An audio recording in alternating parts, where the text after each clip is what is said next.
Here I will be showing you how to make a lovely single rose, and for this flower you only need two colors, one for the center, one for the petals, and I am using cotton DK weight yarn and a 3.5 millimeter hook, which is also called an E-hook. And let's get started. To make this, you simply need to start with your center color, and you can either create setup for your rounds with chains, or you can create a magic loop. I'll go ahead and use chains, and you can chain 3 or 4 according to the pattern. So I'll do 3, and then just slip stitch into your first chain to close it and give yourself a very small loop. Now for round 1, you are going to start by chaining 5,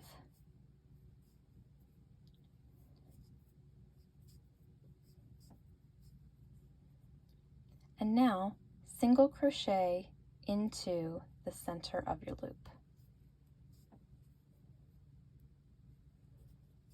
Okay, now repeat that 9 times so that in total you have 10 of these little loops coming out of your center.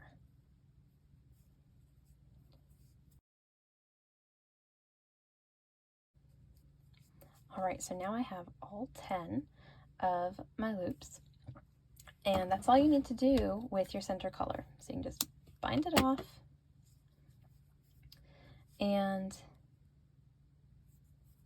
just completely bind it off and move on to color 2. And in your second color, you can simply join in one of the loops. It doesn't really matter which one. Just add your color in. And now to start on one of the petals, you're going to want to chain 3. And then in this loop into the chain 5 space, you want to go ahead and double crochet 10. So you can see that I kind of moved my chains over a little bit to give myself room for all those double crochets.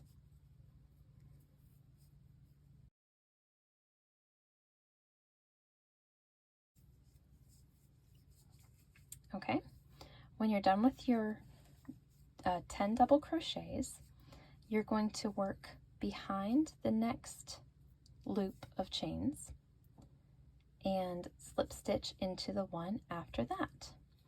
And at that point, you are just repeating your petals. So you're going to chain 3 again, and then double crochet 10 into this loop.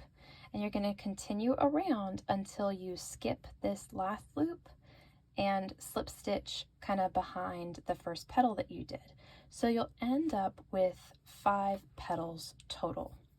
So let's finish petal number 2.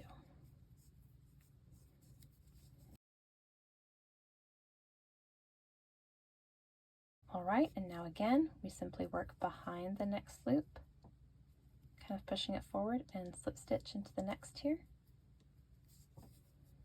Chain 3 again, and just keep going until you have all 5 petals.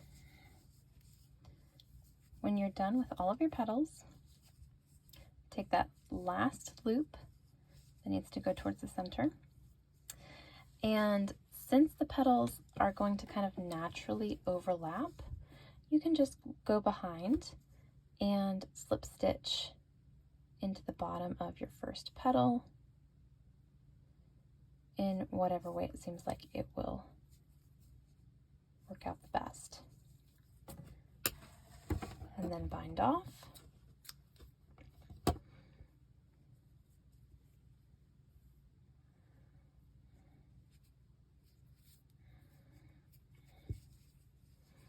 And now you have a nice, roughly little single rose, and you can play around with exactly how you want the petals to lay and use it on any of your floral, spring, or summer projects you have going on. All right, make as many of these as you want and enjoy.